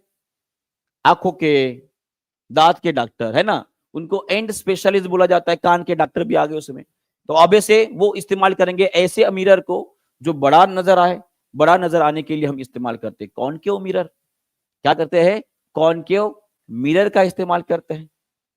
अगर पूछा जाता है मिरर की जगह पे लेंस अगर पूछा जाए तो उसका आंसर क्या करोगे? और जहां पे मिरर मिरर नजर आ रहा है उन सभी में मिरर लगा दो, ठीक है? अगर ऐसे पूछा जाए दांत का डॉक्टर कौन सा लेंस का इस्तेमाल करता है? चलो बताओ। अच्छा, दांत का डॉक्टर कौन सा लेंस का इस्तेमाल करेगा? देखिए हो भाई साहब, जो जेवर वाले, जेवर जो सोनार लोग होते हैं भाई साहब, जेवर बेचने वाले, सोना चांदी बेचने वाले, इस तरह से झूम कर करके देखते हैं कौन सा होता है जी वो। लेंस की बात आ जाए तो याद रखिएगा वो रहेगा आपका कॉन्वेक्स लेंस, मान की उत्तल लेंस रहेगा। कौन सा रहेगा? उत्तल लेंस रहेगा। याद है सभी को? चलो बहुत बढ़िया, आगे बढ़ते हैं। नेक्स्ट क्वेश्चन आप सभी के लिए कहा गया क्वेश्चन। ओके, अब देखो आंखों के बारे में अगर आपको जानना है तो आंखों के जो भी डिफेक्ट्स है उन सभी को जानना जरूरी है। और मैंने एक छोटा सा इंपॉर्टेंट सा एक वीडियो बनाना है। कितने लोगों ने इस वीडियो को देखा है? कितने लोगों ने इस वीडियो को देखा है? अगर आपने अभी तक नहीं देखा है तो मैं आपको बात बताना चाहूंगा कि ये पांचों के 5 प्रकार जो हमारे एनसीईआरटी में नहीं दी है। हमारे एनसीईआरटी में ये एस्टिग्मेटिज्म और जीरो फैतालिज्म जो है, जीरोप्थैल्मिया जो है, इनके बारे में नहीं लिखा है। अगर आपने नहीं देखा है तो इस वीडियो को जरूर देख लीजिएगा, जो आपको टीचिंग परीक्षा के साइट पर मिल जाएगा, या आप यूट्यूब पर जाकर ये ह्यूमन आई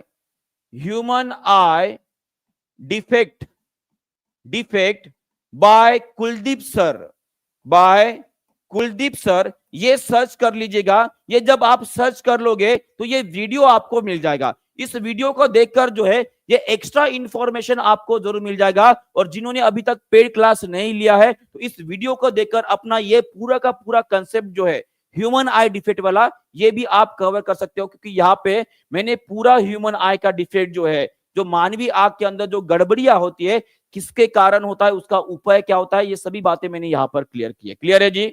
क्लियर है? चलिए बहुत बढ़िया, आगे बढ़ते हैं। नेक्स्ट क्वेश्चन आप सभी के लिए बताओ इसका आंसर क्या रहेगा? ये एनसीईआरटी एग्जाम प्लस से लिया गया क्वेश्चन है, सब लोग इसका आंसर कर देंगे। चलो बताओ इसका आंसर क्या रहेगा?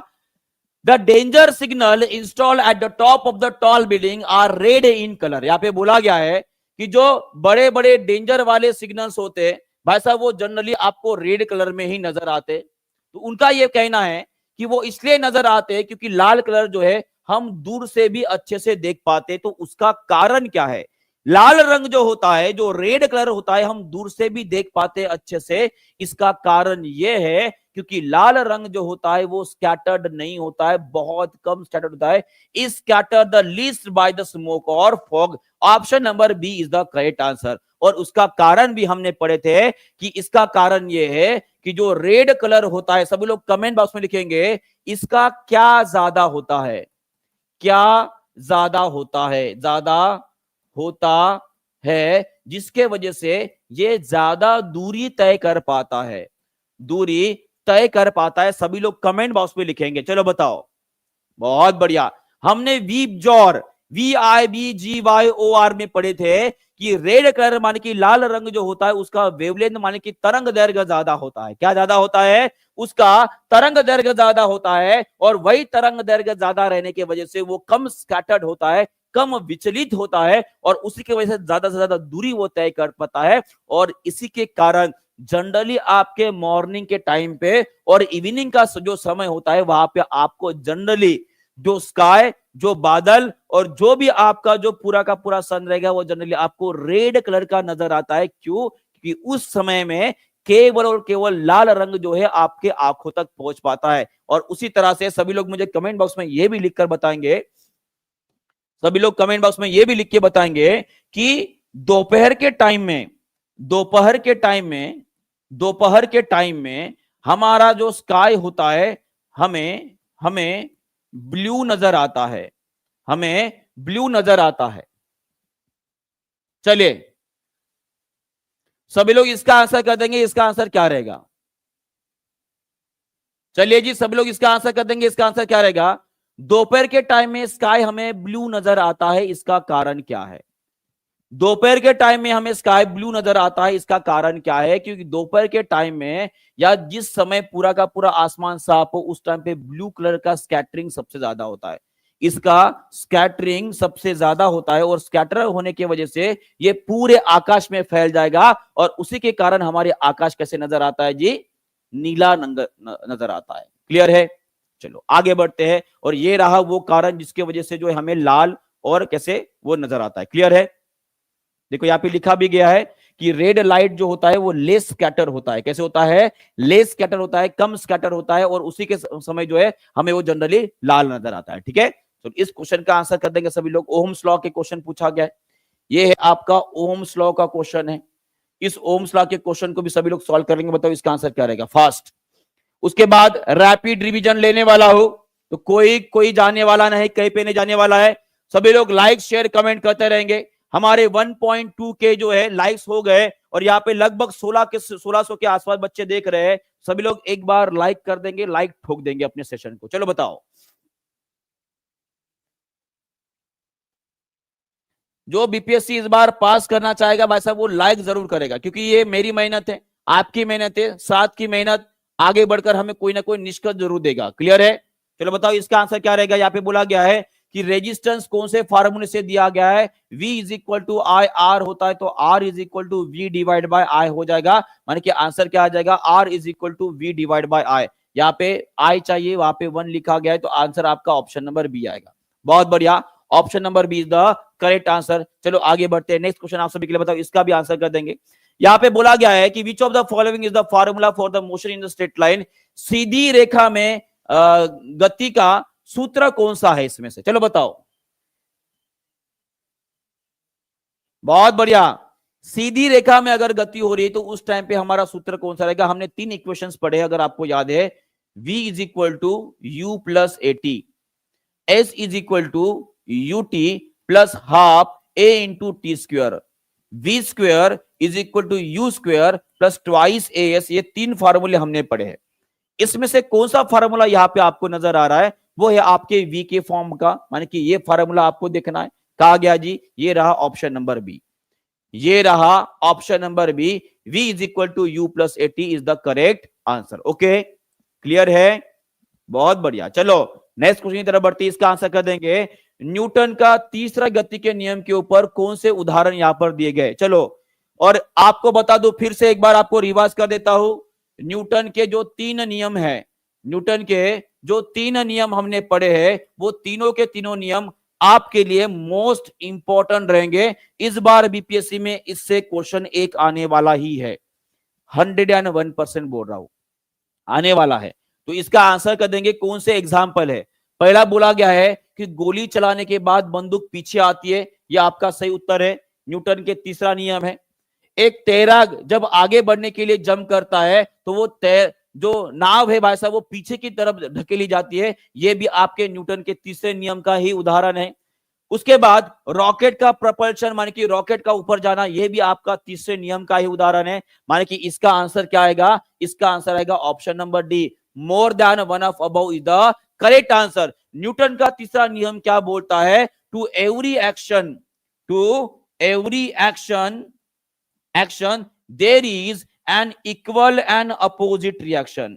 इक्वल एंड अपोजिट रिएक्शन मान की हर एक्शन के लिए हमेशा उसके विरुद्ध में उसी मैग्नीट्यूड का एक बल लगेगा जो कि उसकी विरुद्ध दिशा में रहता है। यह है आपका न्यूटन का तीसरा नियम। ठीक है, चलो थोड़ा सा और आगे बढ़ते हैं। चलो इसका आंसर कर देंगे, न्यूटन के दूसरे लॉ के ऊपर कौन सा यहां पे जो है कंसेप्ट रखा गया है, सब लोग इसका भी आंसर कर देंगे। चलो बताओ, न्यूटन के दूसरे नियम में किसकी अवधारणा को एक्सप्लेन किया गया, किसके बारे में डिटेल में बताया गया है।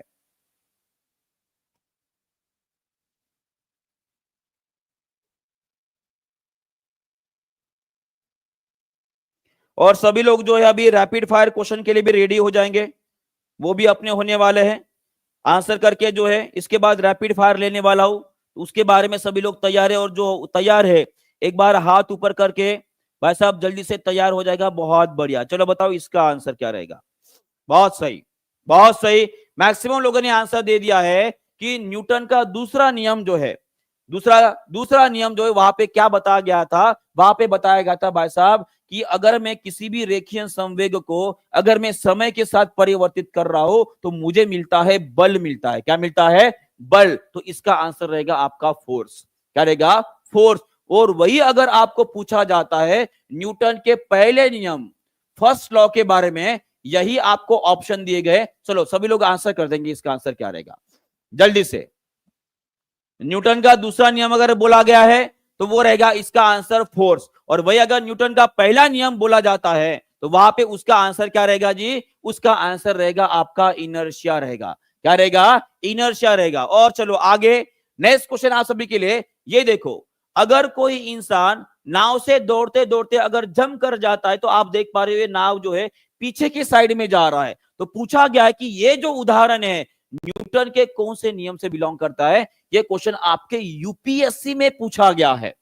आप बताओ भाई साहब, हम बीपीएससी वाले, बी और यू का ही तो डिफरेंस है, हमने उसको यू तोड़ दिया, बी का बन गया यू, और हमने यूपीएससी का क्वेश्चन भी फोड़ दिया। और यहाँ पे कोई गलत नहीं करेगा, यहाँ पे कोई गलत नहीं करेगा। इसका आंसर क्या रहेगा, न्यूटन का तीसरा नियम। कौन सा रहेगा, न्यूटन का तीसरा नियम, यहां पे सही उत्तर आएगा। क्लियर है, पर बी और यू का ही तो डिफरेंस है ना। चलो कोई नहीं, चलो सभी लोग एक बार तैयार हो जाएंगे फिर से एक बार रैपिड रिवीजन के लिए।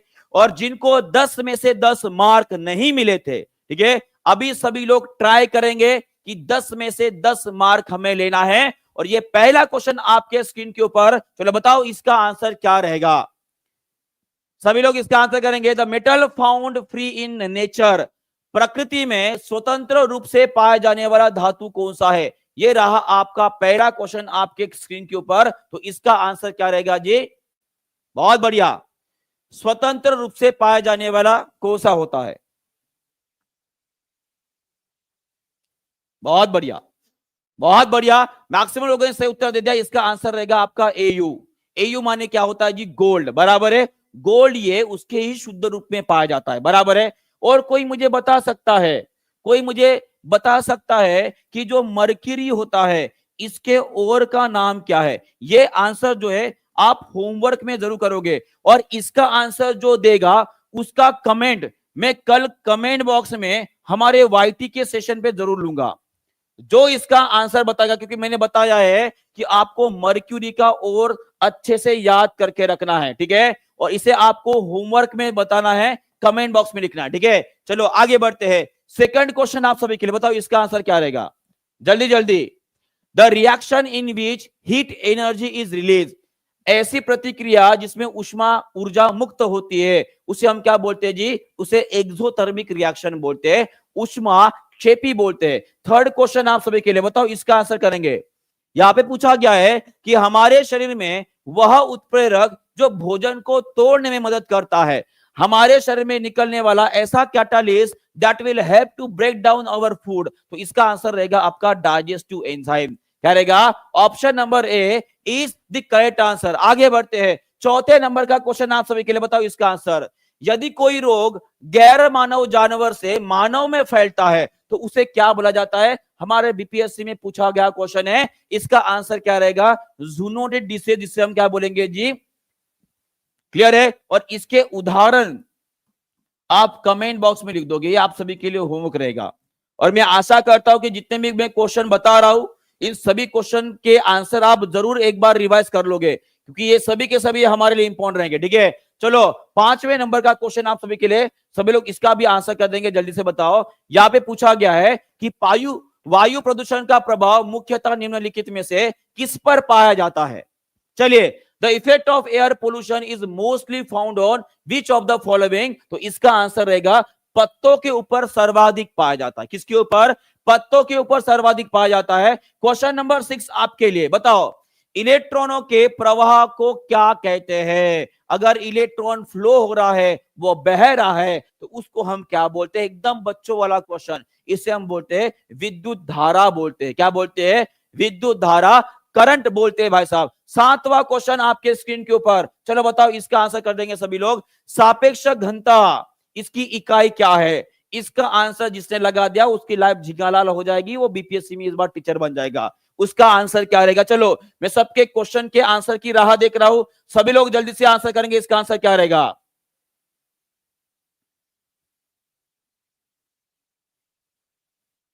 मन कर रहा है एक कान के नीचे दे दो भाई साहब, बाएं हाथ की। जिन लोगों ने सी टिक किया है ना भाई साहब, फ्यूचर खतरे में है, फ्यूचर खतरे में है। प्रैक्टिस की ज्यादा जरूरत है आप सभी को। जिन लोगों ने सी बोला है, आपका भविष्य खतरे में है। इस क्वेश्चन को मैंने बार बार बोला है कि ये क्वेश्चन के ऊपर अच्छे से ध्यान दीजिएगा। ठीक है, इसका आंसर रहेगा नो यूनिट। इसकी कोई भी इकाई नहीं होती है, इसकी कोई भी इकाई नहीं होती है। ठीक है, चलो आठवें नंबर का क्वेश्चन, इसका भी आंसर कर देंगे। यदि कपूर को खुले बर्तन में रखा जाए तो उसकी मात्रा घटती है। एकदम सिंपल सा क्वेश्चन है, इसका आंसर कोई गलत नहीं करेगा। ठीक है, इसका आंसर रहेगा ऑप्शन नंबर ए, इसे बोलते हैं हम सब्लिमेशन, माने कि ऊर्ध्वपातन बोलते हैं। ठीक है, चलो 9th नंबर का क्वेश्चन आप सभी के लिए, उस धातु का नाम बताए जो कमरे के तापमान पर तरल अवस्था में होता है। चलो एकदम इजी क्वेश्चन है, और सच में अगर बोलूं, अगर इस क्वेश्चन का आंसर आप नहीं दे पा रहे हो तो आपका भविष्य पूरा ही अंधेरे में चला जाएगा। याद रखिएगा, ये पूरे विज्ञान का सबसे इजी क्वेश्चन है। पूरे विज्ञान में सबसे इजी क्वेश्चन है। केमिस्ट्री का सबसे इजी क्वेश्चन है पूरी दुनिया का। इसका आंसर गलत नहीं होना चाहिए। इसका आंसर क्या रहेगा? क्या बोला गया है? धातु कमरे के तापमान पर तरल होता है, मर्क्यूरी। अगर धातु की जगह पे यहां पे अधातु लिख दूं तो उसका आंसर आप कमेंट बॉक्स में लिख दोगे। ठीक है, कमेंट बॉक्स में लिख दोगे। ये हो गया आपका होमवर्क, 3 होमवर्क हो गए। ठीक है, और ये रहा आपका 10वें नंबर का क्वेश्चन, और ये आप सभी के लिए होमवर्क रहेगा। इसका आंसर आप कमेंट बॉक्स में लिख दोगे, क्या रहेगा, कैसे रहेगा, और उसका एक्सप्रेशन में कर दूंगा। और इसी तरह से हमारा सेशन यहीं पे खत्म कर सकते हैं। आप सभी का बहुत बहुत धन्यवाद। और एक बार देखो 1.4 के लाइक हो गए, यहाँ पे 1600 के ऊपर बच्चे देख रहे हैं। एक बार सभी लोग अच्छे से जोर लगाएंगे, और जिन्होंने लाइक नहीं किया है लाइक कर देंगे, ताकि हमारा 1.5 के का टारगेट यहां पे कंप्लीट हो जाए। चलो सभी लोग एक साथ लाइक कर देंगे और इस क्वेश्चन का आंसर कमेंट बॉक्स में लिख देंगे, और देखते हैं हमारा कल का सेशन। ठीक है, यहां पर अगर 1.5 के हो जाता है तो और भी मजा आ जाएगा। ठीक है, चलो bye bye, God bless you all, take care and all the best for your studies. मिलते हैं कल इसी समय पे, इसी जोश में, इसी होश में, और इसी तरह से और पढ़ाई करेंगे। ठीक है, चलो बहुत बहुत बढ़िया जी। ये इसे बोलते हैं लगन, है ना, इसे बोलते हैं लगन। और कॉन्ग्रेचुलेशन टू ऑल, कांग्रेट्स भाई साहब, कांग्रेट्स। 1.5 का टारगेट हमने कंप्लीट कर दिया। All the best, thank you very much.